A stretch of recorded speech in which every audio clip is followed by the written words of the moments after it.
How to create a group chat on Instagram.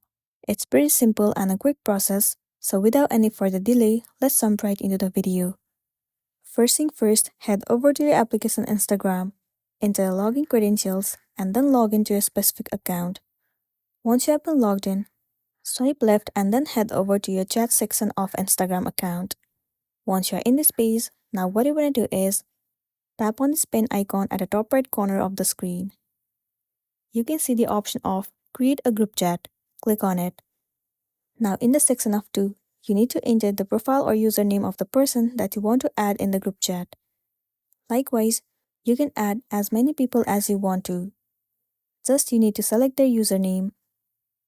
Once done, tap on Create Chat at the bottom of the screen, or you can also give the name for the group. Let me name it as Friends for now, and then tap on Create Chat.